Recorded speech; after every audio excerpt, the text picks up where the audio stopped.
Bilionários dos Estados Unidos da América doaram 25 milhões de dólares há mais de 20 anos.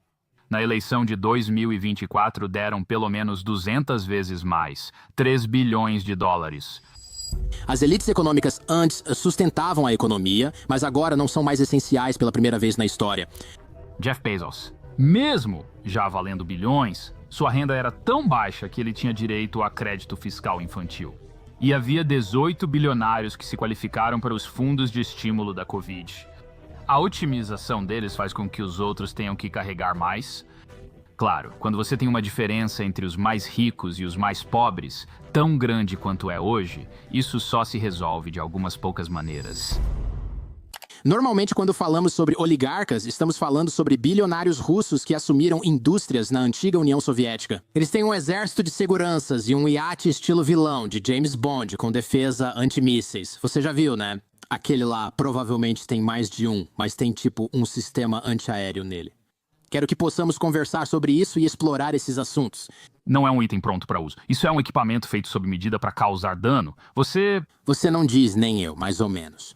Fico pensando, ao projetar seu iate, eles perguntam se você quer um churrasco no convés externo. Você diz, na verdade pensei em algo como Sam, senhor. Sim, mísseis superfície e ar só por precaução caso me persigam em águas internacionais. E eles dizem, ok, precisamos fazer algumas ligações, só isso. Por que parar por aí? Não acho que haja motivo para se limitar apenas a munições de superfície. Você pode falar sobre drones, pode falar sobre... Quero dizer, quando você envolve o helicóptero, há uma gama completa de possibilidades. Pessoal, posso dizer que tenho experiência com pessoas. Quando você começa a imaginar como seu iate poderia ser, a mente vai longe e você pode seguir por vários caminhos diferentes. Meu amigo construiu um iate e pediu uma academia a bordo. E eu falei, cara, você está pensando muito pequeno, Aí está você levantando peso no seu iate e nem consegue torpedear o iate de outra pessoa. Você só fica no convés observando, tomando cerveja ou shake de proteína, no seu caso. Além disso, e esse é um exemplo real, ele não precisa passar pela experiência de ter que malhar no iate. Ele pode, na verdade, ter um centro cirúrgico instalado no iate. E eles poderiam realmente fazer algumas melhorias radicais no corpo dele se ele quisesse. Sabe, eu acho que ele precisa pensar de forma mais ousada e imaginativa sobre todas as possibilidades, porque, sabe, você está em águas internacionais. A Food and Drug Administration não vai fiscalizar tudo o que ele faz. Acho que vamos ver até onde ele vai com isso. Estamos em 2025 nos Estados Unidos. Pelo que sei, a Food and Drug Administration não fiscaliza nada. Se quiser implantes de panturrilha em alto mar, vá em frente ou faça na garagem de alguém. Parece que tem muita coisa sobre a qual a gente poderia conversar. Esse lance do barco só continua rendendo, pra ser sincero. É isso. Você está fora do alcance das jurisdições comuns, isso mesmo. Existe um mundo inteiro ali. O livro sugere que os Estados Unidos estão se tornando uma oligarquia, talvez mais rápido do que parece. Antes de tudo, quero definir o que é oligarquia e essa ideia. Porque muita gente, inclusive eu até alguns anos atrás, realmente não sabia. Eu só pensava, ok, você faz sucesso nos negócios e compra um barco. Eu não percebia. Ao aprender sobre oligarcas, pensei, entendi, você meio que... É muito raro começar um negócio e acabar se tornando um deca-bilionário. É muito mais fácil assumir uma estatal que já gera bilhões e desviar esse dinheiro. E é tipo, ok, isso rapidamente se torna suspeito. Pessoas da extrema esquerda afirmam que bilionários não deveriam existir, pois ninguém chega a esse nível sem atitudes suspeitas. Eu não chego a esse extremo com isso. Acredito que muitas pessoas iniciaram negócios que foram incrivelmente bem-sucedidos. Basta mudar as regras do que é considerado ilegal ou desumano para que todo bilionário se torne criminoso de algum jeito. Mas quando você olha para os caras e moças da antiga União Soviética, especialmente, e em outros estados, você fica tipo, sério? Não precisa olhar longe. Antes de presenciar um assassinato ou ver uma indústria estatal ser tomada de forma claramente inaceitável... Isso mesmo. Quero dizer, acho que o termo oligarca chamou nossa atenção no momento atual, exatamente da forma que você descreveu, que foi após a queda da União Soviética. Ficou marcado para nós que o dinheiro veio da privatização desses ativos estatais. Mas, na verdade, essa palavra não precisa necessariamente significar isso. Se você voltar a Aristóteles, quando ele falava sobre oligarquia, e isso remonta até, você sabe, Platão, e Aristóteles falava sobre isso, significava governo por homens de posses. Isso, no contexto atual, é a união do poder econômico e político, o que torna tudo interessante. Então, sabe, quero dizer, eu estava conversando com um professor que estuda oligarquia há anos. Ele disse: quando comecei a ensinar isso há 20 anos, meus alunos diziam que não tínhamos oligarcas, só pessoas ricas, enquanto a Rússia tinha oligarcas. E então ele disse que há cerca de 10 anos começou a notar uma mudança na forma como seus alunos falavam sobre isso. Eles diziam: não, não, nós também temos oligarcas. E eu acho que isso reflete como agora há uma sensação clara de controle político em Washington. Sabe, você teria que estar com a cabeça enterrada em um buraco bem fundo para não perceber isso. E os números comprovam. Só para te dar um exemplo, em 2020, então, há mais de 20 anos, os bilionários nos Estados Unidos contribuíram. Sabe? O que a gente achava na época que era muito dinheiro, que era na casa dos milhões com M, era tipo, vamos dizer, uns 25 milhões de dólares ou algo assim, avançando para os dias de hoje. E eles já doaram pelo menos 200 vezes mais nas eleições de 200 e 2024. Então, 3 bilhões de dólares. Então, essa curva simplesmente ficou vertical. E, portanto, como resultado, a ideia de oligarquia, que antes era abstrata, agora é realmente concreta, eu acho, para... Eu não costumo falar de política no programa, mas podemos discutir realidades concretas. Não dá pra dizer isso. Não é realmente político dizer isso. A quantidade de dinheiro na política disparou, especialmente vinda de pessoas que têm bilhões de dólares. Não sei se isso chega a ser uma opinião controversa. Não deveria ser. Não, isso acontece dos dois lados. Os democratas, na verdade, receberam mais dinheiro para o candidato deles na eleição de 2024 do que os republicanos. Então, acho que isso interessa aos dois lados. É verdade, esse é um bom ponto. Acho que as pessoas vão dizer: ei, cara, sempre tivemos lobistas. Lembro de estudar o caso Citizens United na faculdade de Direito há uns 20 ou 25 anos. Sabe, vamos lá, isso não é novidade. Mas é diferente quando você tem lobistas de grupos de interesse.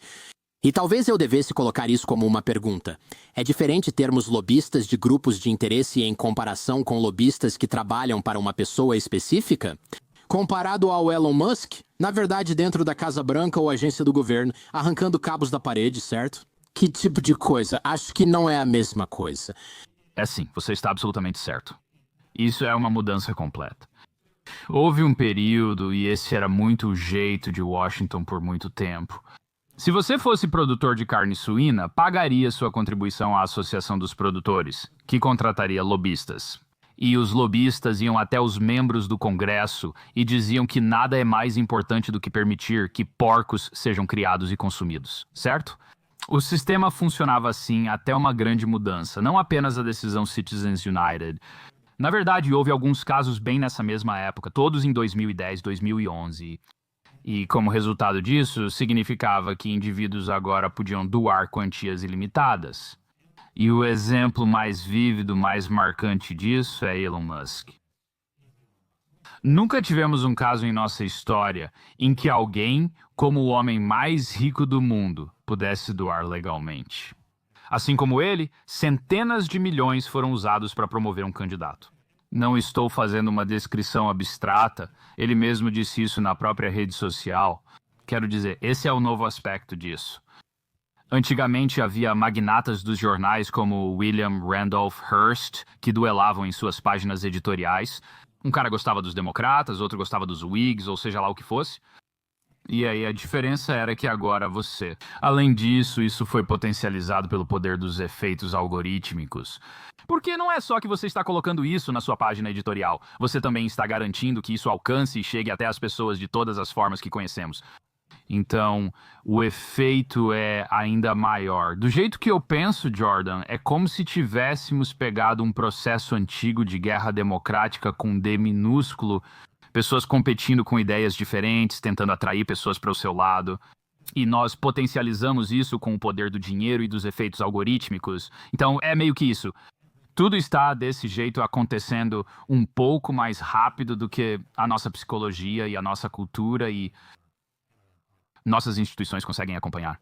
Acho que muita gente está acompanhando aqui, mas vou fazer a pergunta boba mesmo assim. Por que deveríamos nos importar com isso? Quem se importa, né? Se só tem um monte de gente com dinheiro no comando. Quero dizer, não é assim que sempre foi? Qual é o grande problema? Bem, acho que chega um ponto em que é assim que a democracia deveria funcionar. Se você se importa o suficiente com uma questão, você deve se juntar às pessoas que também se importam com isso e tentar influenciar a política. Nós sabemos disso, certo? O que começa a causar estragos em nós. E por que isso importa, por exemplo, para mim, digamos, como pai ou como, você sabe, apenas um cidadão, é que isso pode começar a bagunçar a nossa tomada de decisões. Vou te dar um exemplo. Quero dizer, o maior doador, por exemplo, para o fundo de inauguração deste ano, em 2025, foi, na verdade, um produtor de aves. E o que esse produtor de aves quer? Sabe, eles querem, digamos, inspeções mais flexíveis. Eles querem mais facilidade para colocar seus produtos no mercado. Eles não querem que as inspeções sejam tão rígidas. Não vejo problema em precisarmos de frango limpo na alimentação. Quem se importa? Quero dizer, olha, parecia estar tudo bem. No século XIX, as pessoas viviam bem até os 40 anos, isso é. Algo importante. Algumas pessoas morrem de intoxicação alimentar. Se você estiver na casa dos 50 ou 60 anos, será agradável de qualquer jeito, então é isso. Então, tipo, é aí que, do meu ponto de vista, as coisas realmente acontecem. Eu quero que meu governo funcione bem o suficiente, sem pessoas entrando e mexendo no motor, por assim dizer. Você só quer evitar que eu tenha uma sala de cirurgia no meu iate, Evan. Na verdade, como você sabe, sou a favor de sala de cirurgia em iate. Vamos chegar lá, mas estou fazendo forte lobby por isso. Posso voltar ao tema dos oligarcas em um minuto, mas, sinceramente, o lance dos barcos é o que importa, cara. É isso que eu quero colocar na cabeça dos ouvintes agora. Super iates antes de tudo, né? O que são isso? Quero dizer, iates. Esses são para perdedores. Me fale sobre super iates. Super iates têm mais de 30 metros. Se seu barco tem tripulação, já é um iate. Agora, se for pequeno, então não é um super iate. Se tiver mais de 70 metros, é um mega iate. E se tiver mais de 90 metros, é conhecido como giga iate. Acho que você inventou isso. É possível? Ai, queria ter inventado de verdade. Adoro esse vocabulário. E o melhor é isso. Recentemente, a proliferação do hardware de verdade, o hardware realmente grande, como é conhecido no setor, fez com que isso acontecesse. Hoje, super iates menores são chamados de iates de bolso. Ah, isso dói! Então qualquer pessoa com um super iate agora está desesperadamente tentando comprar um barco maior, certo? Porque... Exatamente. E isso, meu amigo, essa é a essência do negócio. Porque fui no dia do lançamento de um super iate. Na verdade, era um mega iate em um estaleiro na Itália. E literalmente, enquanto essas pessoas estão recebendo seu mega iate, ele está indo para a água. Eles gastaram dezenas ou até centenas de milhões de dólares conosco. E o cara que construiu para eles, no seu discurso, já estava convencendo-os a comprar algo ainda maior. O discurso dele foi parabenizando por terem dado o primeiro passo na grande escada. ABC. Sempre feche negócios. Exatamente. Se não precisarmos desmontar uma ponte para tirar isso das águas italianas, o que faz aqui? Como você tem coragem de aparecer com esse iate de bolso? Tudo bem. Tenho um amigo que construiu um barco que mencionei no início do programa. Com pouco mais de 45 metros é um super iate, mas não chega a ser um mega iate. Infelizmente para ele... Ele tem tempo. Ele tem tempo. Bem, qual é a graça? Tem uma frase entre os navegadores, certo? Você já ouviu isso antes. O melhor dia para um navegador é quando compra o barco. O segundo, quando se desfaz dele. Sim, esse cara falou sobre comprar o iate dele por 1 ano. Entendo, era um mega iate de 150 pés. Beleza? Ou desculpa, ele comprou um super iate de 150 pés. Impressionante para um cara de 40 anos. Então a gente estava animado. Ele estava animado. Eu conversei com ele depois de menos de 1 ano, acho, de ter isso. E ele falou, vou vender essa droga de barco assim que eu puder. E eu perguntei por quê. Disse que você tinha alugado ele pelo ano inteiro. O retorno sobre investimento era positivo. Ele disse que isso não existe com barco e que mal vê a hora de nunca mais olhar para isso. Quero dizer, vamos deixar claro desde o início. Não é para ser, nem se espera, nem é possível que tenha um bom retorno sobre investimento. Isso, na verdade, faz parte da ostentação. Porque o que você está tentando mostrar para qualquer um que entra é: eu tenho dinheiro suficiente, eu não preciso. Isso para fazer sentido econômico, quero dizer, eu me lembro de uma vez que havia uma manchete, né, no Financial Times que dizia, era bem direta. Dizia que um super iate é um péssimo investimento, assim, então o cara descreveu isso. Achei que ele explicou muito bem. Ele comparou comprar um mega iate ou super iate a adquirir 10 Van Goghs e tentar flutuar segurando-os acima da cabeça. Esse sou eu. Custa 10% do valor de venda por ano só para mantê-lo. Quero dizer, o barco está em combate mortal com a água, que está tentando afundá-lo até o fundo do oceano.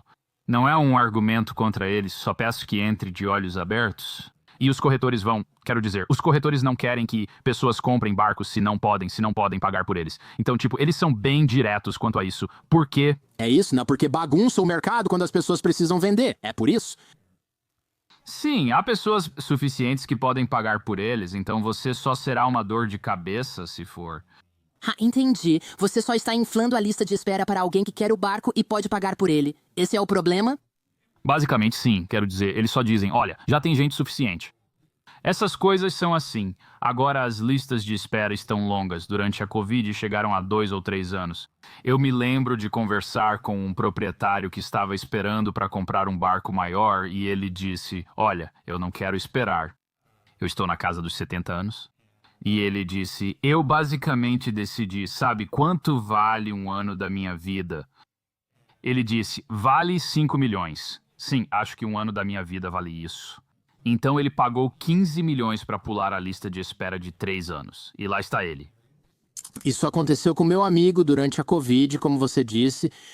Ele tinha um casco que era, vou chutar aqui porque não lembro exatamente, mas era, digamos, um casco de 60 metros. E como eu disse, o barco dele agora tem 47 metros. Como isso aconteceu? O que aconteceu foi que alguém, acredito que foi de um estado do Golfo, Arábia Saudita ou Catar, disse: eu quero esse barco, mas eu quero agora, porque eu quero agora e não quero esperar. E eu tenho dinheiro ilimitado. E eles disseram: ei, Jay, esse cara, o nome dele começa com J. Você consideraria vender seu barco para esse príncipe? Temos outro casco à venda. Você troca por um de 150 e paga a diferença. Podemos adaptar a maioria dos seus planos. Você só vai ter que se livrar, sei lá, da sua sala de jiu-jitsu ou algo assim. Podemos encaixar isso e estamos dispostos, se você trabalhar conosco. Ele disse, claro, pois acho que isso tirou 18 milhões de dólares do preço, ou um valor absurdo de dinheiro que o fez pensar, posso usar isso para outra coisa. Então ele reduziu para 150 pés e esse outro cara pulou um monte de etapas. Foi uma situação em que todos saíram ganhando. Chegou a um ponto agora em que os números de que você está falando, o tamanho, a quantidade de dinheiro que está sendo transacionada, realmente foi para a estratosfera. Alguns anos atrás não era assim. Um Chief Executive Officer do Vale do Silício, dono de iate, me disse o seguinte. Essa frase é marcante. Ele disse, antes um barco de 50 metros era bom, agora é meio constrangedor. Isso é loucura. Isso é incrível. E acho que qualquer um pode ver isso e pegar. Existem muitos sites que mencionam, por exemplo, o barco do Mark Zuckerberg, como ele o conseguiu e seu tamanho. Isso se tornou a nova corrida armamentista. E eu acho que parte disso é, como um cara me disse, ele disse, é a melhor forma de absorver capital excedente e isso foi fascinante porque ele está dizendo, desperdice dinheiro porque é isso que parece, absorver capital excedente. Isso se chama investir. Espera, não é. Você está comprando um barco, é o oposto. Basicamente, quero dizer, ele disse, eu não vou colocar isso na minha casa. Em terra porque fica horrível e atrairia as pessoas com tochas e forcados. Mas se... isso realmente fica horrível, ok. Sim, não. Ele quis dizer a ótica desse jeito. Ele não quis dizer, quer dizer, ele disse... Mas ele disse, sabe, mais 300, 400 milhões de dólares. Na verdade, o que ele disse foi meio bilhão de dólares. O barco, segundo ele, é muito bonito e virou esse lugar especial. Muito bonito.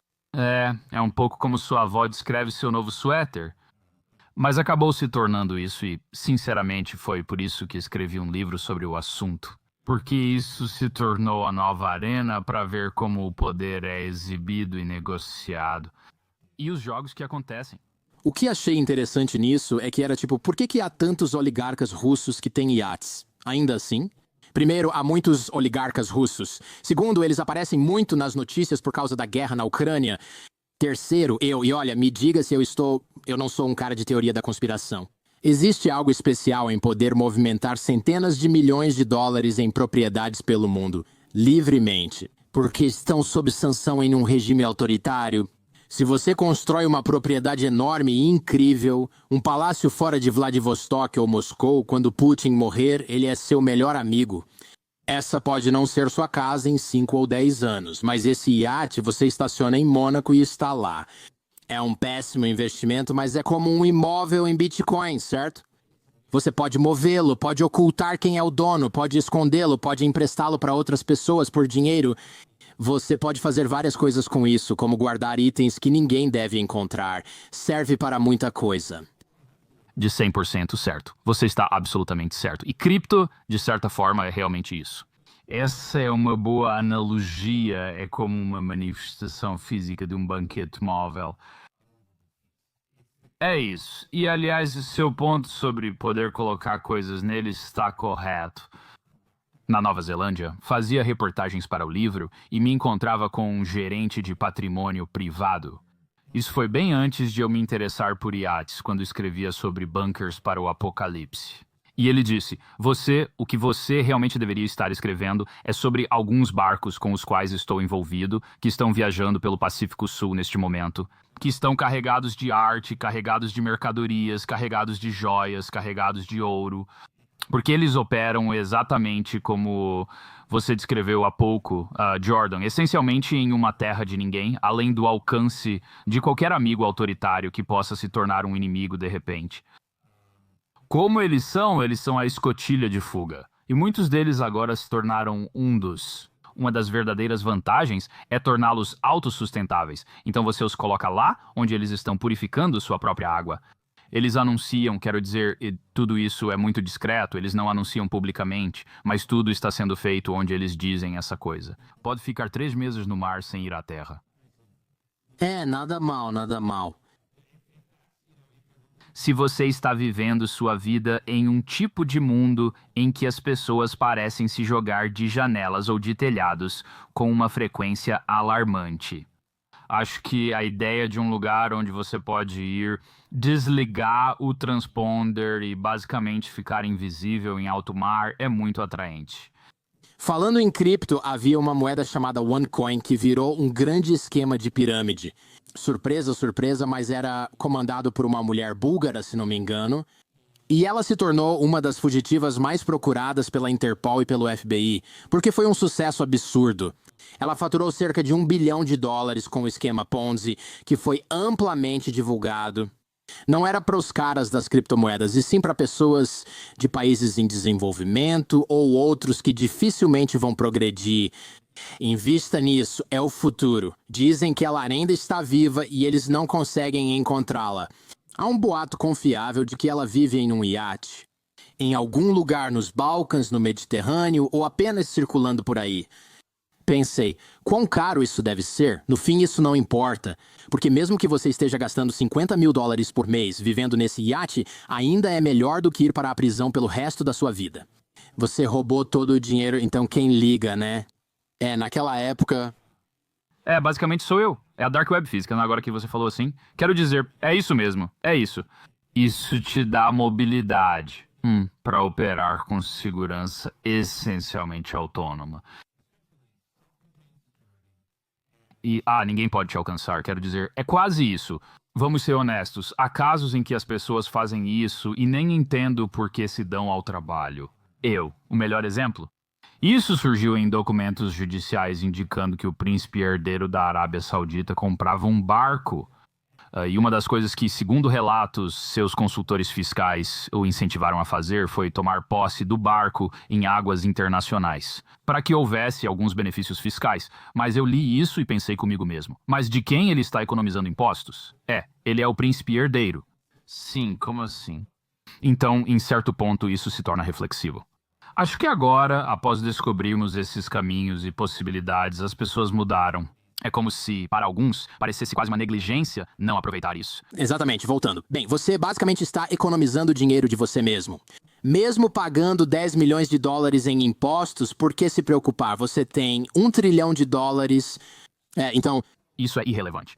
É tipo, pague os impostos e aproveite, sabe? Jogue na cara dos outros que você pagou. Mas não é assim que essa cultura funciona, certo? A cultura é o oposto. Dizer que você economizou. Vou te contar, eu moro no Vale do Silício. Eu convivo com muita gente bem rica. Tenho amigos que trabalham para bilionários e coisas assim, sabe? Discretamente, tipo trabalho de segurança para bilionários. Ostentação nunca ocorre. Eu já fiz tanta coisa, já paguei tantos impostos. É isso que eles dizem em público quando as pessoas falam sobre impostos. É algo extrativo de muitas maneiras e realmente é quase um reflexo. Quanto eu posso economizar? E não é, na verdade não precisa ser lógico. Não, acho que você está absolutamente certo. É aqui que eu continuo voltando para essa ideia de que é quase como o mais elementar do ser humano. Quase desde a época em que somos crianças, competindo para ver quem consegue vencer o outro nisso. E se a coisa é reduzir sua renda tributável ao menor número possível, é isso que você vai fazer. Quero dizer, o melhor exemplo, talvez um deles, é que Jeff Bezos, quando já valia muitos bilhões, de acordo com a ProPublica, a renda dele era tão baixa que ele realmente se qualificou para um crédito fiscal infantil. E isso não é exclusivo dele. Ele está jogando o jogo conforme o jogo foi organizado. Quero dizer, houve 18 bilionários durante a pandemia que se qualificaram para os fundos de estímulo da Covid, de acordo com a ProPublica, porque eles tinham assessoria jurídica para manipular suas declarações de imposto de renda. Até agora, né, acho que isso chegou ao ponto mais baixo possível. Sabe, eu acho que isso é como se fosse um tipo de esporte entre os caras que conseguem fazer isso. Só quero dizer que não vou pagar mais nada, pois não acredito que o governo use esse dinheiro melhor do que eu usaria. Agora, isso incomoda muito as pessoas que pagam uma quantidade enorme de impostos. Quero dizer, todo ano, sabe? Quando estou preenchendo meu cheque, fico pensando comigo mesmo: poxa, seria bom descobrir algumas dessas maneiras que outras pessoas estão usando? Sabe, chega um certo ponto em que a otimização deles e o que é basicamente uma espécie de skyboxificação dos impostos faz com que o resto de nós acabe realmente carregando um pouco mais. É irônico, né? O governo não usaria isso com a mesma sabedoria que eu. Sim, eu quero muito um sistema de som embaixo desse iate onde nunca vou entrar ou usar. Eu quero um sistema de som nas minhas panturrilhas que estão sendo implantadas. Isso mesmo, você sabe, Sonos. Eu não quero que o governo desperdice todo esse dinheiro. Encha aquela geladeira inteira de Dom Perignon. Se quer um gole após o treino, joga o resto da garrafa fora. Exatamente. Essa gestão física prudente que esperamos. Aliás, essa história do Dom Perignon vem daí. Tenho um conhecido, nem é alguém próximo, que faz segurança para uma família de oligarcas. Ele frequenta muito o iate deles porque trabalha com a filha, que por sinal é uma bagunça. Surpresa. Estou chocado. Ficamos tipo, ok? Perguntei pra ele sobre pessoas desperdiçando dinheiro. Ele respondeu que nem era a palavra certa pra isso. Eu disse que esses barcos e férias não eram legais. Ele me interrompeu e falou, eles só andam pelo barco, entediados. E aí ela vai dizer que tô com sede. E ela vai abrir uma garrafa de Dom Perignon, tomar um gole direto da garrafa e jogar o resto no lixo. Ela está entediada, nem com sede de verdade. Se estivesse, não tomaria champanhe. Eu nem sei quanto custa um Dom Perignon, porque não é. Não sou o público disso, mas acho que custa centenas de dólares. Ela bebe um gole e joga fora. E o cara fica tipo, eu não acredito, o que eu tô vendo agora? É tipo, isso é o que eu ganho? É o que eu vou ganhar essa semana ou hoje de salário? E você simplesmente joga fora?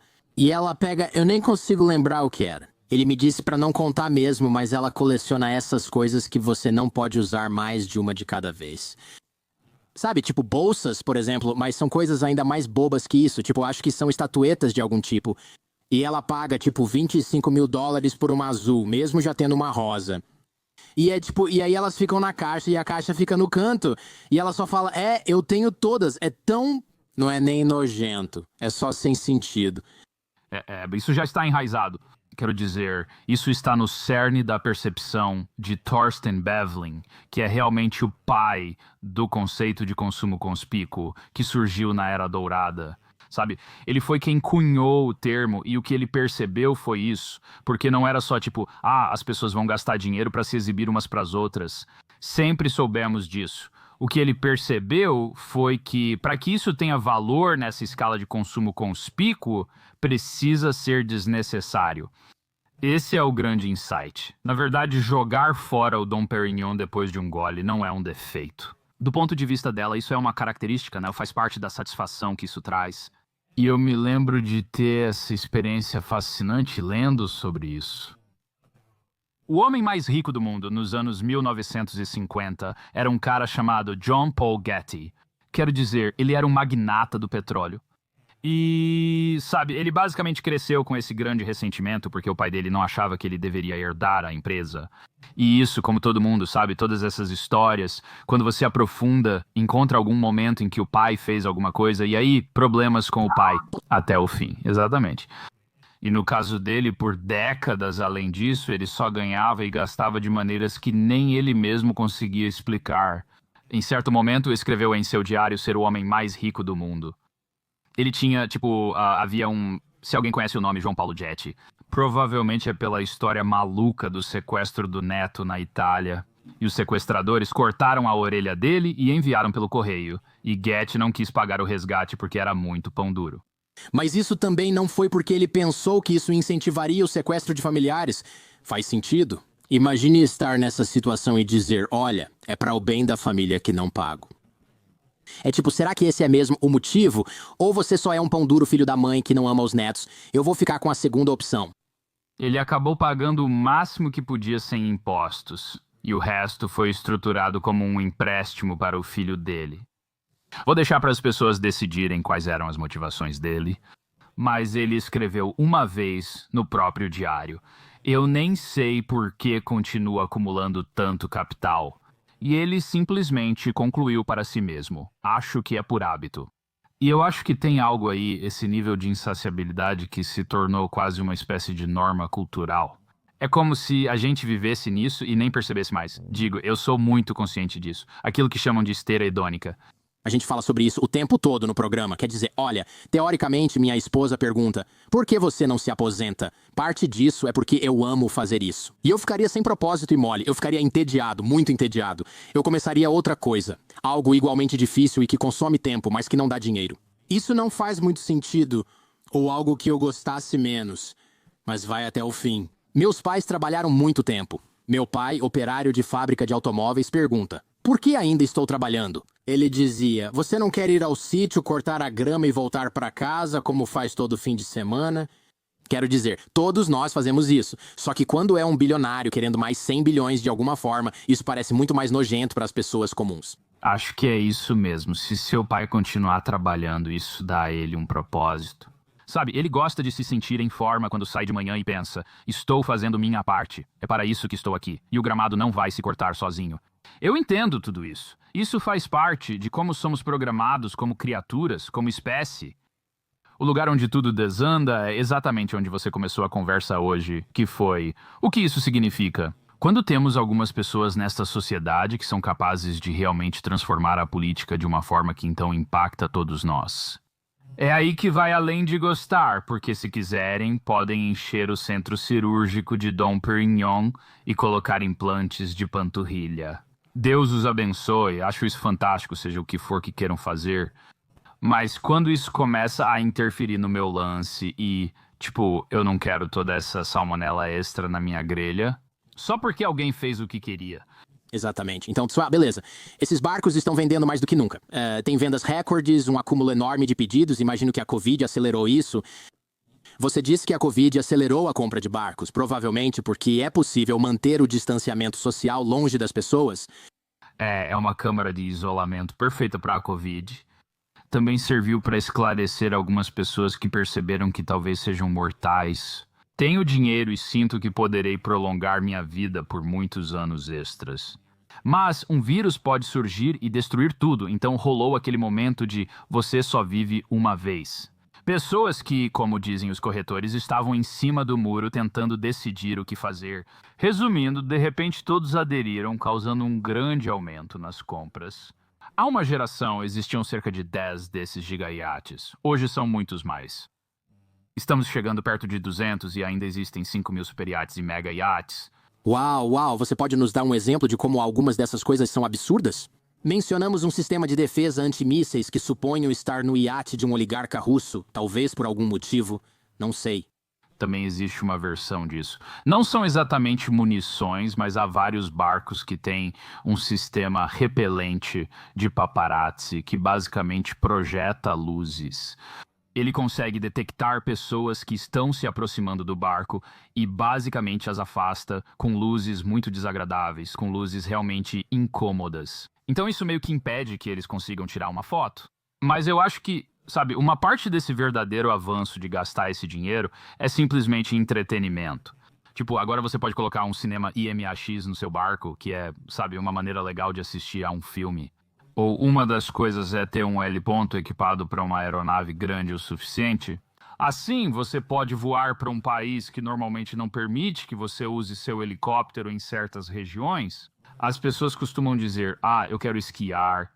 Eles dirão, é um ecossistema sensível, então não pode pousar o helicóptero perto. Assim eles podem decolar. Eles têm sala de esqui no barco e você se prepara com o equipamento. Você entra no helicóptero e então voa até o topo dos Alpes ou onde for, desce esquiando e depois volta para o seu barco.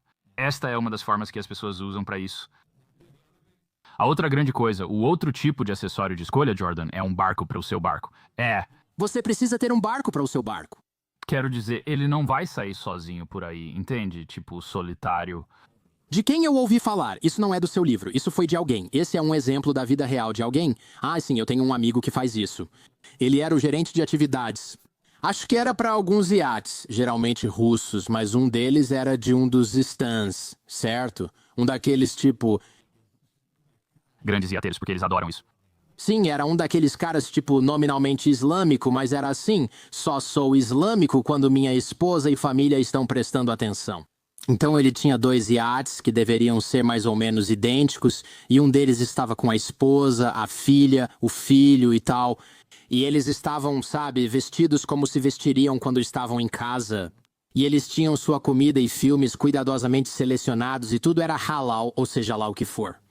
E então ele tinha outro iate que ficava fora de vista o tempo todo, mas para o qual ele viajava de um lado para o outro. E eu diria que deixaria você adivinhar, mas é mais divertido te contar o que tinha nesse outro iate, que era um monte de prostitutas, tipo... Só um monte de prostitutas. um pressentimento sorrateiro, pode ser isso. E drogas, álcool, comida e amigos que ele tinha arrumado de algum lugar, que provavelmente estavam mantendo a festa rolando para ele, ou algo assim. Sabe, e um disc jockey e coisas assim. Ele ia lá para reuniões de negócios e a família supostamente sem suspeitar de nada. Mas não consigo imaginar que eles, ou ao menos alguns, não soubessem. E ele simplesmente voava de volta e dizia algo como: preciso passar a noite no meu outro barco, sabe? Porque, é importante, importante. Quero que meus convidados vejam minha esposa e filhas. E ele simplesmente ficava por lá e depois era tipo, de volta pra família, sabe? Pra um jantar em família no fim de semana. Era absolutamente insano, porque esses não eram barcos pequenos. De novo. Meu amigo era gerente de atividades. Se você tem alguém só pra isso, já é um barco grande, né? Esse não é um daqueles membros da equipe reduzida de 5 caras. Ele não está pilotando nada, não está consertando nada. Não, ele só é responsável pelos... Eles são conhecidos como brinquedos, quero dizer. É assim que você chama as máquinas. E você sabe, os jet skis... É isso que ele fazia, ele, gerenciava os jet skis. Ele reservava coisas pra eles em outros países, porque falava outro idioma. Ele garantia que as coisas infláveis estivessem todas infladas. E desinfladas, quando eles queriam nadar, sabe? Era esse tipo de coisa. E costuma ser isso, quero dizer, é isso que você está descrevendo? O que é muito um fenômeno que eu já encontrei, onde basicamente tem o barco principal e depois tem o barco dos malas, e aí, você meio que... E eu acho que tem algo sobre estar no mar. E isso é como um fenômeno antigo, que tem algo sobre estar longe da Terra, em que as pessoas se sentem de repente desprendidas das restrições que normalmente governam suas vidas. No caso dele, você percebe que é um muçulmano devoto negociando petróleo em casa. Mas e quando vai para o Mediterrâneo? Ele poderia ser o primo folgado do cara mais degenerado com quem você estudou no ensino médio. E isso é muito comum. Notei, ao conversar com quem já comandou ou trabalhou em iates, que isso acontece com frequência. Literalmente não existe nada que seja impossível quando você está lá fora, porque isso vai se acumulando. Quando uma coisa está disponível para você e você percebe, na verdade as pessoas vão me dar isso. Você pede mais, recebe mais e logo se entedia. Quero dizer, um dos caras com quem conversei, o trabalho dele é atender o que ele chama de bilionários entediados. E ele faz isso de várias maneiras. Quero dizer, tipo, ele vai dizer, vamos construir um restaurante para você com uma impressora 3D que vai colocar isso em uma faixa de areia nas Maldivas. E ele só vai existir por 7 horas antes de ser inundado e destruído para que ninguém mais possa estar nesse restaurante nunca mais. Eles vão perguntar, e aquilo ali? Imagina o vilão de James Bond dizendo, sim, construa o restaurante para mim, mas quero dizer, esse é o tipo de coisa que eles estão chegando ao ponto em que, tipo, não tem muito mais o que a gente possa pensar para manter as pessoas entretidas. Você está certo, tem de novo. Um amigo meu que trabalha com segurança cibernética, inclusive para oligarcas, disse: durante o dia é só proteger o computador. KGB, CIA e Mossad tentam invadir essas máquinas porque ele guarda seus segredos nelas. E à noite, o que você quer fazer? Porque ele está no barco, mas não é da tripulação nem da família? Mas eles ficam tipo, sabe, você está aqui você está fazendo o que eu quero conversar. Ele contou que fizeram várias coisas divertidas, como jogar objetos do barco, pois eles tinham. Eles simplesmente têm um arsenal nesse barco, sabe, por algum motivo, né? E simplesmente insano, sabe? Você pode pedir praticamente qualquer coisa. De alguma forma, eles têm qualquer comida que você possa querer ali mesmo, e eles vão buscar pra você. É ele? Ele falava, não sei de onde tiram isso, estamos no meio do nada. E você sabe, é absolutamente isso. Quero dizer... As pessoas disseram, por exemplo, que elas estariam sentadas em um barco no meio do Mediterrâneo. De repente, elas querem comer bagels das Zabers em Nova York e então os bagels aparecem. E então, sim, a resposta é que eles fretaram um avião para ir buscá-los e trazê-los. O custo do bagel é alto, mas ninguém participa. Bagel de $12 mil. Mas quem liga, você ganhou 1 bilhão. Exatamente. Assumindo o controle de uma fábrica de alumínio. E fora isso, Quero dizer, também tem, tipo, um limão particularmente raro, ou, desculpe, um melão de Hokkaido. Um cara estava com muita fome e eles entregaram tudo pra ele. E é tipo, sabe, tem que ser colhido no momento certo e trazido do lugar certo. Mas isso é onde eu sinto que... Como uma pessoa que está tentando descobrir, ok, o que vai me fazer feliz, certo? Tipo, quero dizer, isso é algo que está sempre por trás do que eu escrevo. Eu estou sempre tentando descobrir, tipo, o que é que me faria feliz. E o que eu descobri foi, quero dizer, parte disso é, sim. Lembro de fazer check-in no clube de iates em Mônaco, né? Um lugar incrível. Sim, você poderia... Imaginar que não é um lugar ruim. Não é um lugar ruim, e eu sou eu. Entrei no quarto e senti logo que nunca mais me sentirei totalmente satisfeito em outro lugar. Tipo, isso aconteceu agora. É uma porta sem volta... Isso parece bom. Bem, e então na manhã seguinte eu estava sentado lá fora na minha varanda, sabe? E eles trouxeram uma omelete. E eu estava tomando um copo de um suco de laranja incrivelmente bom. Tipo, o suco de laranja mais fresco que um ser humano já tomou. E eu olho da minha varanda e vejo esse cara lá embaixo em um tipo de iate de médio porte. E ele está olhando para mim. Estou na minha varanda perfeita. E ele é esse tipo de cara de meia-idade, meio triste, sem energia. Ali no banquete dele. E eu tive essa sensação repentina e foi tipo, sinceramente, começou no meu peito, foi como se me aquecesse. E era uma sensação de superioridade. Eu ia dizer, qual é essa sensação? Superioridade. Quero dizer, é meio que o Monty Burns sente o tempo todo, mas também é o que ele está buscando. Tipo, eu não sei. Isso meio que esclareceu as coisas pra mim. Pensei, isso é luxo supremo.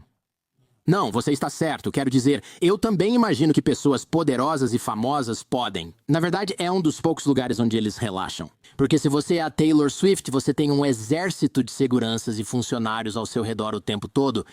Mas se você está em um iate fora de Mônaco, você tem seguranças, mas não precisa vê-los.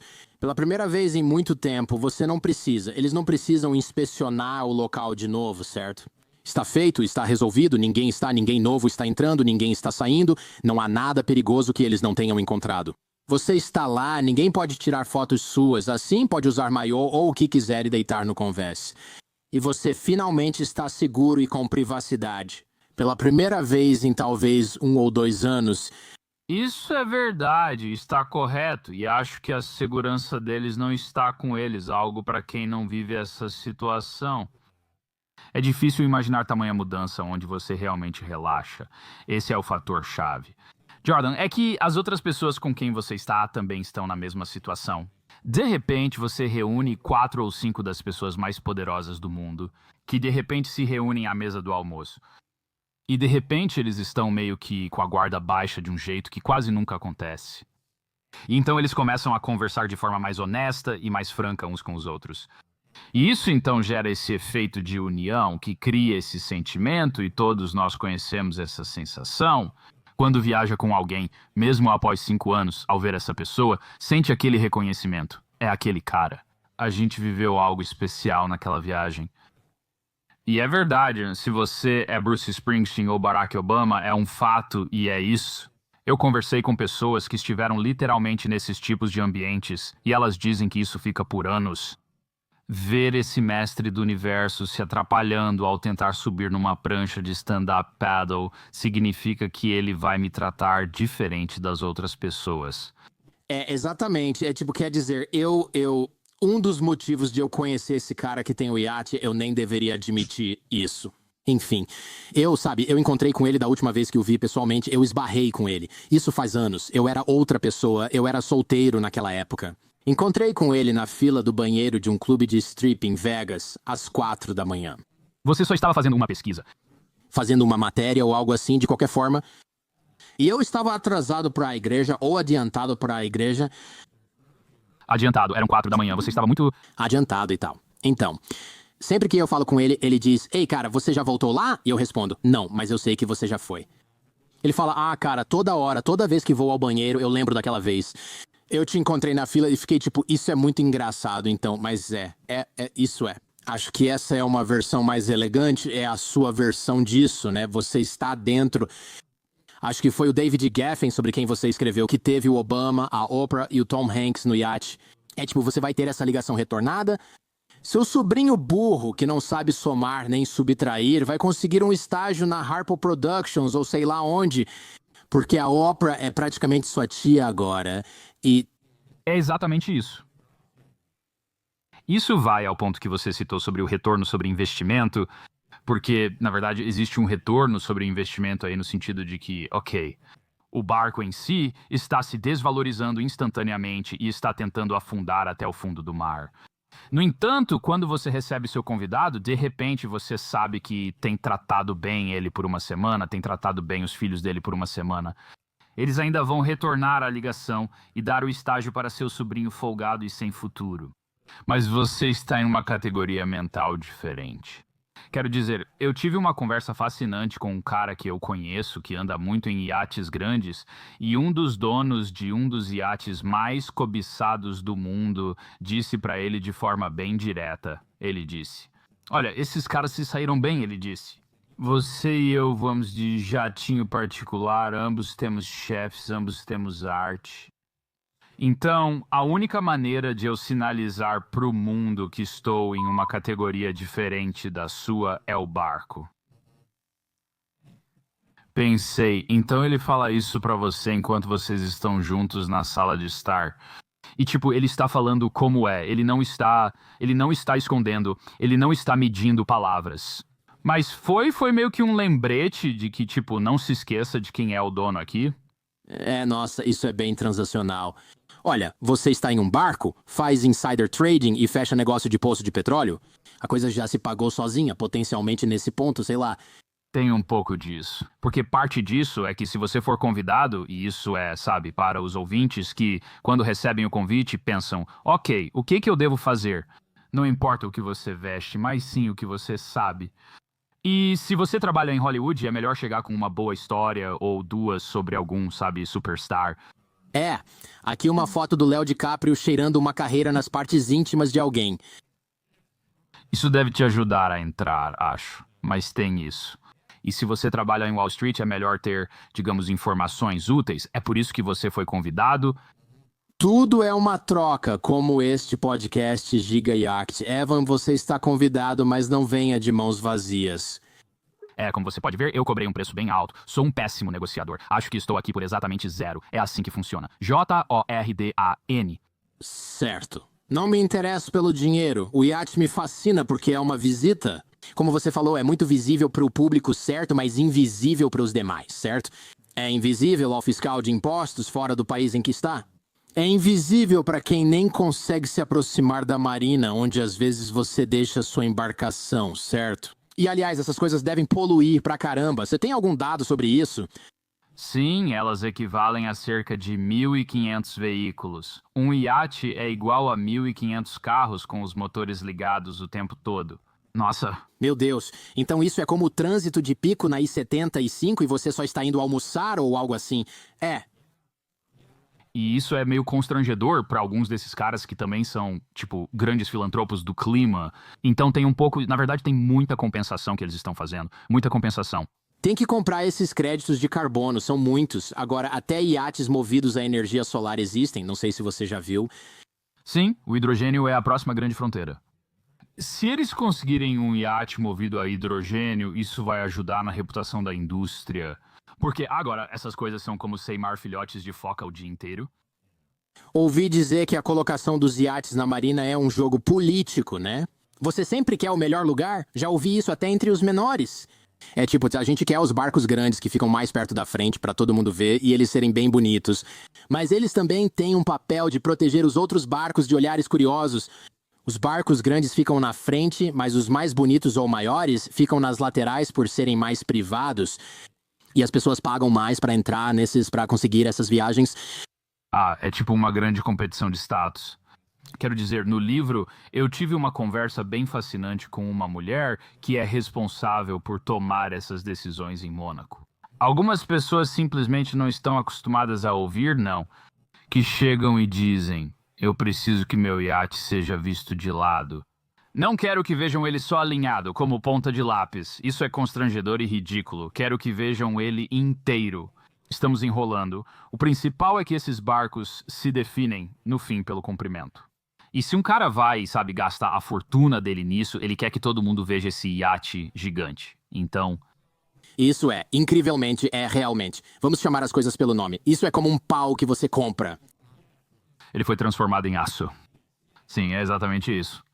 E então, tipo, isso é basicamente o mais próximo que você pode chegar de uma metáfora feita em aço e camurça. E então, ela é quem tem que dizer para ele, desculpe, seu barco não é grande o suficiente para ser visto de lado. O barco de outra pessoa vai ser visto. E aí, tipo, a cabeça dos caras explode. Sim, há muita fúria em torno disso.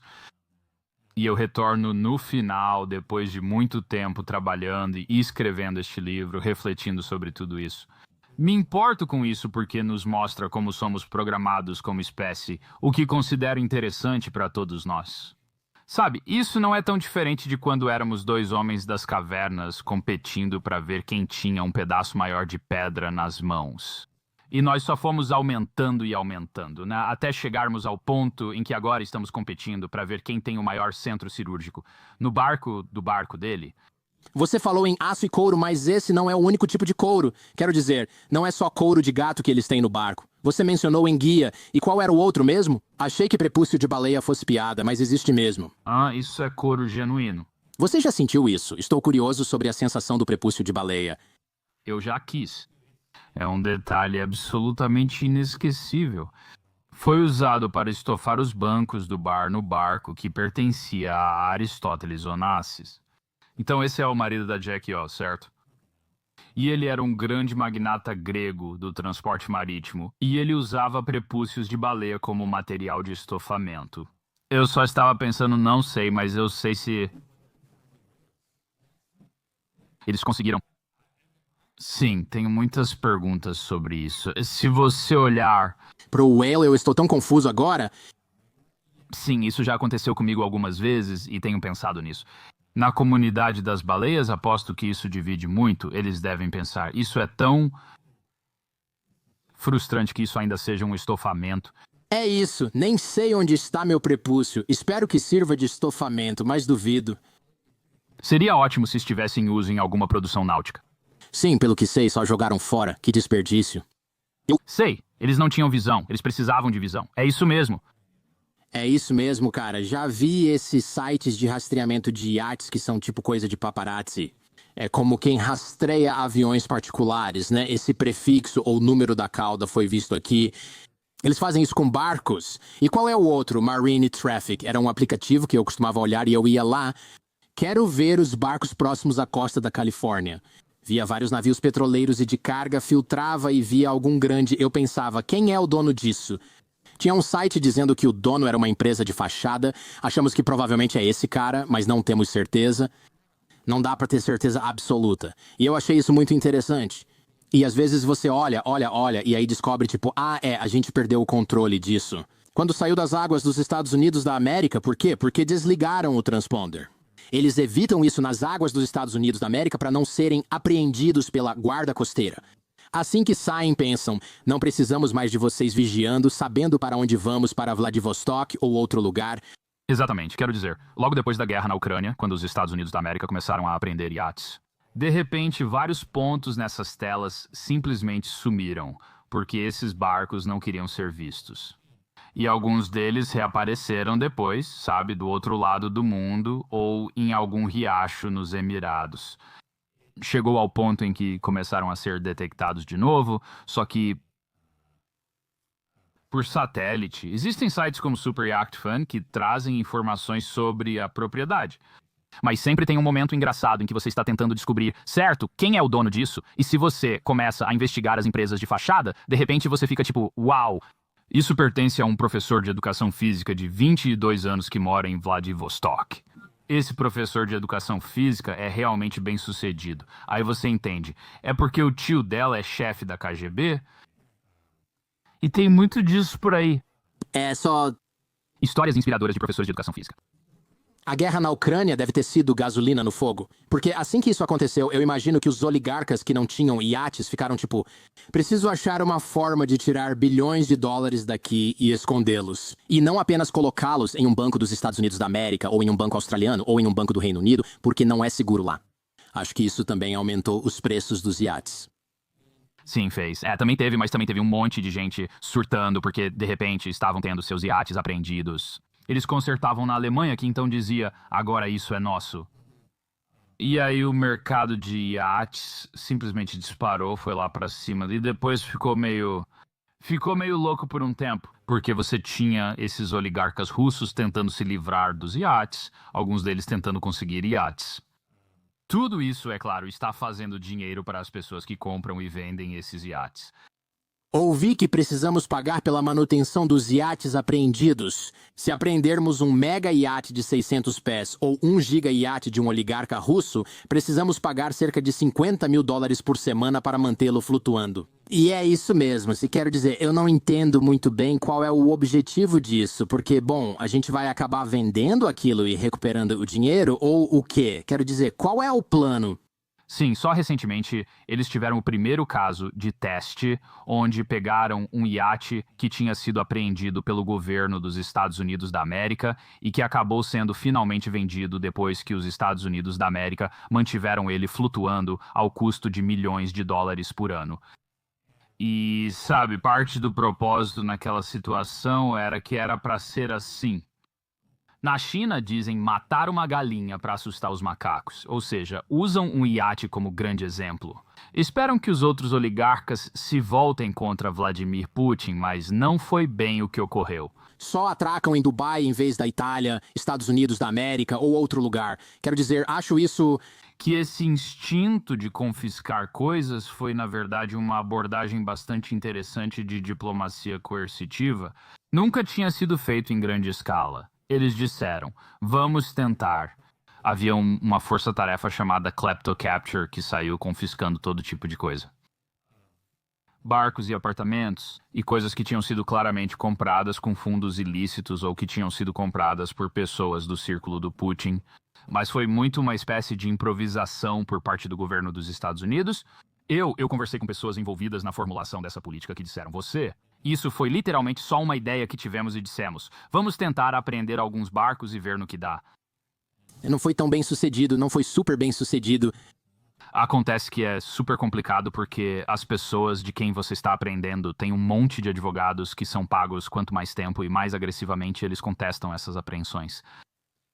Cara, então os iates são isso, eles também estão ficando maiores, né? Como você disse, não basta ter um iate de 20 ou 50 metros, é preciso um de 110 metros.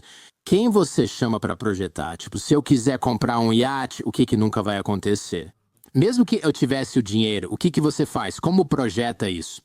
Sei que precisa entrar na lista de espera e ligar para um holandês dizendo que tem interesse. Existem alguns designers de super yachts muito requisitados e eles vão sentar com você e vocês começam.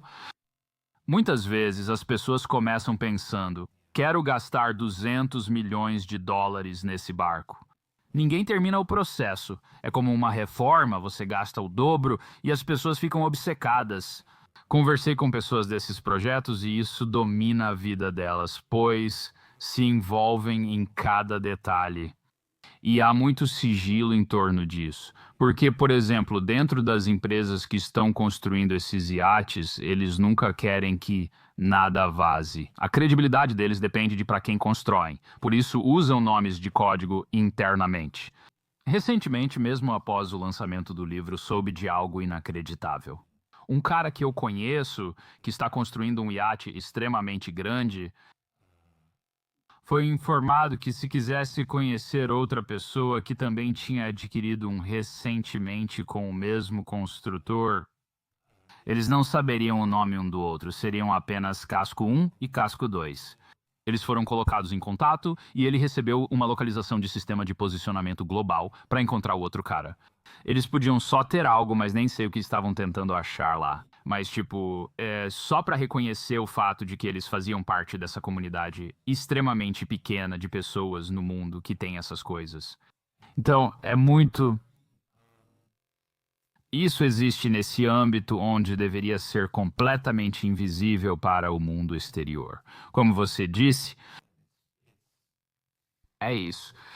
Não consigo pensar em outra área da nossa vida onde exista algo tão inconfundível, tão fisicamente enorme e chamativo, mas que também foi projetado para ser secreto. É bem estranho, e ainda precisa esperar, pois leva muito tempo para construir um navio. Qual é o tempo de espera se eu encomendar um navio? Bom, primeiro de tudo, eu preciso de um projeto personalizado, não vou pegar algo pronto. Isso sequer existe, com certeza, até certo tamanho eles têm. Tem sim. Eles são conhecidos como iates de série. Exatamente. Boa resposta. Então você quer algo mais sob medida? E vai levar 5 anos desde a concepção até ficar pronto. E então, olha, tem todo tipo de coisa que pode acontecer ao longo do caminho. Digo, todos nós ouvimos falar do caso do Jeff Bezos não conseguir tirar o dele dos Países Baixos, porque havia uma ponte que sobreviveu ao bombardeio dos nazistas e era baixa demais para o... Então, o que eles acabaram fazendo, na verdade, foi retirar o mastro do barco dele no meio da noite. E ele meio que... Eles retiraram o barco discretamente para que os manifestantes não vissem, evitando desmontar a ponte. Mas mesmo assim, o construtor envolvido no barco dele foi multado por autoridades da União Europeia porque usou teca. Acreditava-se que essa teca vinha de Myanmar. Então, os buracos de rato possíveis que você pode explorar nessas questões são infinitos. E para algumas pessoas é uma forma de preencher os dias quando a realidade é que todo o resto já foi otimizado. O que sobra? Você já sabe, já pagou para alguém fazer o ACT dos seus filhos por eles? Você já fez todas as coisas difíceis da vida, né? O que sobra? Barco? Quanto essas coisas custam? Qual é o preço? Quanto custa o barco do Bezos? A gente sabe. Sim, cerca de 750 milhões de dólares. E isso é pelo barco, mais o barco secundário que vai atrás com os brinquedos e... Helicópteros. Manter isso custa cerca de 75 milhões de dólares por ano. Correto, é isso mesmo. E isso inclui combustível, comida, paraquedistas e também a equipe, as taxas do porto e tudo mais. Isso é uma parte muito importante disso. A equipe é enorme porque... Isso é importante. Um detalhe é que a lei internacional sobre barcos como este diz que a maioria dos barcos só pode ter 12 convidados. Existem exceções, mas iates desse tamanho só podem ter 12 convidados. Essa foi uma lei criada após o naufrágio do Titanic. Se houver mais pessoas, são necessárias diversas medidas de segurança, mas não há limite de tripulantes. Assim, 12 convidados podem ser atendidos por 50 ou 60 tripulantes, o que é uma proporção de atenção que você realmente não vê em nenhum lugar em terra firme desde o século XIX. É isso mesmo, quero dizer. Eu, pessoalmente, odeio quando meu mordomo demora uma eternidade para descer do 5º andar só para pegar algo na geladeira enquanto estou sentado à mesa da cozinha. Esse problema é fácil de entender, por isso existe o botão de descer. Tipo, no meu barco, eu teria apenas um mordomo para o andar de baixo e um mordomo para o andar de cima em cada andar e um mordomo da geladeira nesse caso. Mordomo da mão esquerda, mordomo da mão direita. Por que você quer tanto assim? Olha, eu sei que ter mais funcionários é ótimo, mas chega um ponto em que é meio estranho. Eu não quero esses estranhos por toda parte, superando em número a minha família. Eu não sei, mas isso é tão proletário. Problema. Não, você tocou em algo que é meio que um segredinho sujo aqui também, que é o seguinte. E eu ouvi isso muito frequentemente de pessoas que acabavam de sair de um grande barco como convidados. Parece incrível. Você pensa, minha sorte chegou, vou me divertir. Mas quando chega lá... E a verdade é que é um pouco como ir a um hotel boutique que pertence ao seu amigo. E o seu amigo é quem decide quando você come, o que você come. Tipo, quando você vai ser charmoso e tipo, quando você vai poder relaxar. E então você está, e tipo, sabe, o dono do barco é quem fala, beleza, agora vamos fazer uma caminhada. E todos precisam fingir que gostam de caminhar. Há certa diversão forçada e as pessoas normalmente voltam para casa no fim. E elas... Enquanto isso, a equipe ficou em volta deles. Sabe, pegando cada migalha de tempurá que caiu no seu colo e tirando pra te poupar da humilhação. E no fim você sai dessa e pensa, meu Deus, tô exausto das férias.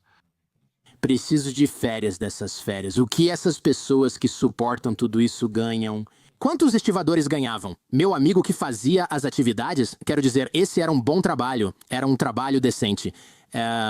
Sim, você pode se sair muito bem. Quero dizer, especialmente se você for o capitão de um iate, você ganha basicamente cerca de $1.000 por pé por ano. Ou seja, por ano. Então, se for uma embarcação de 300 pés, ou em alguns casos, uma embarcação de 400 pés... Os maiores iates do mundo têm quase 500 pés de comprimento e seus capitães ganham $500 mil por ano. Os marinheiros de nível mais baixo, tipo o pessoal mais júnior, recebem um salário razoável. O mais importante é que eles recebem muitas gorjetas, como $50 mil após uma viagem pelo Mediterrâneo. Agora, o problema é que você não está exatamente vivendo no luxo. Você costuma viver em espaços bem apertados. É um pouco como trabalhar para uma empresa que não tem departamento de recursos humanos e que opera em águas internacionais. Coisas estranhas acontecem sempre. Como por exemplo... Bem, quero dizer, eu conversei com vários membros da tripulação. Quero dizer, teve, sabe, um jovem membro da tripulação que estava trabalhando no iate. Estava tudo bem, até eles ficarem invadidos por... Gangsters da antiga União Soviética estavam atrás do dono do barco. Ela disse, isso não foi o que aceitei. E todos eles acabaram, todos eles acabaram juntos e foi bem assustador e... Então eles simplesmente, o que aconteceu foi que todos foram amarrados enquanto eles revistavam o barco. Foi isso que aconteceu? Sim. Sim, basicamente. Então pode ficar um pouco estranho. E houve algumas histórias trágicas que foram noticiadas na imprensa náutica, o que trouxe uma maior conscientização. Espera um segundo. A gente precisa trazer essa indústria, se não para o século XXI, pelo menos para o século XX, porque tem sido tudo muito solto por aí. E... Eu sei que existe assédio, bullying e baixa moral, e também sei que sair da indústria é difícil. Porque, novamente, uma história antiga que minha amiga contou, essas garotas, geralmente mulheres, trabalhavam lá. E é como se elas fossem as faxineiras ou algo assim, e talvez fossem de outro país. E aí, eu odeio isso, não estou sendo abusada. Ou até pior, sabe? Talvez elas sejam assediadas ou algo assim pela equipe ou pelos hóspedes. E aí é tipo, vou arrumar um emprego de verdade. É como deixar de ser dançarina exótica ganhando $1.000 por noite para trabalhar em um restaurante. Você pensa, isso dá muito trabalho, trabalho muito e ganho só 10% do que antes. Aí você pensa, limpar vasos sanitários de navio nem é tão ruim, porque estou tentando conseguir um emprego nessa churrascaria com pouquíssima experiência e quase nada para conversar. Recebo só 1/3 disso e ainda pago impostos. Não é a mesma coisa, é difícil, parece um... Transição estranha. Você está certo, eles realmente têm dificuldade para se adaptar à vida em terra. Quero dizer, suas habilidades não são fáceis de transferir. Sabe, se você foi pago muito bem basicamente para limpar um banheiro e... Bom, é meio que... é o visual. O fator de olhar para o outro lado, eu acho que era isso mesmo. É como ver Jay-Z usando drogas com alguém que não é a esposa dele. Desculpe, é uma história totalmente fictícia. Acho que nem preciso dar outro exemplo, você entende, né? Você vai assistir celebridades fazendo coisas que elas não querem que ninguém saiba, e a empregada tem que limpar tudo depois. Então isso poderia ser um trabalho de $25 por hora, mas agora é um trabalho de $250 por hora. Porque eles realmente não querem que você tire uma foto e venda porque não vale a pena. Eles precisam te incentivar financeiramente a nunca ter visto nada. É isso, nessas horas a dinâmica de poder se inverte. E eu acho que uma das coisas que acontece é que você se acostuma com essa vida de estar fora, trabalhando nesse ambiente. De repente, você precisa de um emprego com horário fixo, entrando de manhã e saindo à noite, o que pode ser monótono. Os iates costumam ser jovens por um motivo. Eles vêm de países de língua inglesa para poderem trabalhar em ambientes onde está o dinheiro. E é isso. Falei com uma terapeuta que já chefiou a equipe em um desses iates. Depois ela foi para terapia e hoje atende principalmente pessoas que trabalham em iates. Mas, curiosamente, parte do treinamento dela, ela disse: sim, eu comecei trabalhando com detentos. Foi assim que aprendi a ser terapeuta.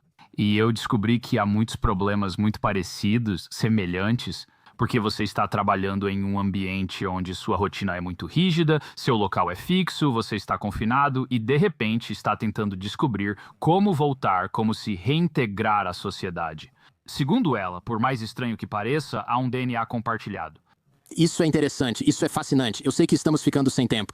Eu só achei, no final do seu livro, você fez uma observação muito interessante que foi... E, aliás, a gente precisa fazer outro programa em algum momento sobre bunkers. Você sabe, aqueles bunkers de silos de mísseis ou algo assim na Nova Zelândia? Por isso, Sam, espero que você tenha um livro sobre isso. Não era só uma sessão neste. Eu queria... Mas eu tenho uma e me interesso muito por esses assuntos, todos muito interessantes para mim. Acho que eles revelam algo maior sobre a sociedade, e isso, Deus sabe, é um exemplo. Sim, quero finalizar a questão do barco. Você fez uma observação interessante no final do livro que foi que as elites econômicas costumavam sustentar a economia, certo? Durante a Grande Depressão, houve resgates de elites como John Pierpont Morgan, o homem da depressão, e eles foram em grande parte substituídos pelo Federal Reserve, que eu imagino ser um sistema melhor do que simplesmente depender da generosidade de bilionários. É a primeira vez na história que as elites realmente deixam de ser necessárias desde a era medieval. Não há mais senhores. Agora os ricos são considerados supérfluos. E, no entanto, por outro lado dessa mesma moeda, eles na verdade são muito mais parecidos com os senhores do que provavelmente foram em muito tempo. Sim, é verdade. Falo apenas da porcentagem da fatia deles na riqueza nacional. Voltamos a uma condição bem mais próxima da Era Dourada e do século XIX. Mas diferente daquele período anterior, quando costumava haver em nosso país, nos Estados Unidos, quando havia uma crise nacional. Francamente, as pessoas mais ricas do mundo, as pessoas mais ricas dos Estados Unidos, entravam e colocavam o seu dinheiro. John Pierpont Morgan sendo um exemplo principal. Criamos instituições, o que eliminou essa necessidade. Isso, de certa forma, é o motor central do fenômeno discutido, porque, de repente, eles tinham dinheiro para usar e podiam investir em alguns casos. O que, então, continuaria a aumentar o patrimônio deles para além de qualquer nível reconhecível que existiu no passado. Ou eles começam a gastar esse dinheiro de todas as formas que temos falado. Então, o que você descreveu muito bem, eu acho, é esse período em que, e eu conversei com arqueólogos sobre isso, estamos em território desconhecido. A escala das fortunas que existem hoje é maior do que qualquer coisa que já tivemos. Ao ajustar pela inflação, não falo só disso, é realmente um nós. Há 10 anos, ninguém no mundo tinha $100 milhões. Agora existem 15 pessoas assim. 100 bilhões de dólares? 100 bilhões de dólares, claro. Elon Musk valia 10 bilhões há 10 anos, hoje vale mais de 400. Então a curva ali está realmente se inclinando de uma forma que nunca aconteceu antes. E isso gerou uma baita história. Onde isso vai acabar levando? Quero dizer, que pena, parece que perdi o barco gigantesco de me tornar um oligarca ou algo parecido. Casei com uma pessoa comum, então não vou entrar para uma família de oligarcas, o que está ótimo para mim. Após ouvir todas as histórias sobre como essas pessoas são na vida real, para onde isso vai levar? Se a tendência é essa para grande parte da riqueza, é isso mesmo. Isso é ruim para a sociedade, como algumas pessoas dizem, ou estamos apenas exagerando e tem alguns ricos e eles desperdiçam muito dinheiro. Quem se importa? A história sobre isso é bem clara. E você não precisa acreditar só em mim, quero dizer, acredite em, quer dizer, você poderia. Há vários bilionários americanos muito proeminentes. Eles estão muito preocupados com a direção que isso está tomando. Porque a história nos mostra que quando a diferença entre os mais ricos e os mais pobres fica tão grande quanto está hoje, isso só se resolve de algumas poucas maneiras. Guerra ou revolução, ou em muitos casos, pandemia. Doenças surgem entre pessoas sem condições de se proteger. Essa não é uma história feliz. Não. Houve um livro chamado O Grande Nivelador, escrito por Walter Scheidel, de Stanford, que apenas relata algo que já está aí. Então essa é a realidade. E eu acho que o que sabemos é que, para evitar esse tipo de resultado realmente dramático e severo, que nenhum de nós gostaria, devemos ser inteligentes ao dizer tudo bem, sabemos ajustar o sistema aqui. Talvez seja preciso mais do que apenas ajustes para garantir que não estamos tornando o sistema tão vantajoso para poucos e deixando muitas pessoas de fora. Evan Osnos, obrigado. Guarde um lugar no iate ou pelo menos no clube de iates de Marrocos. Vamos lá. Obrigado, The Jordan Harbinger Show. Te vejo por aí.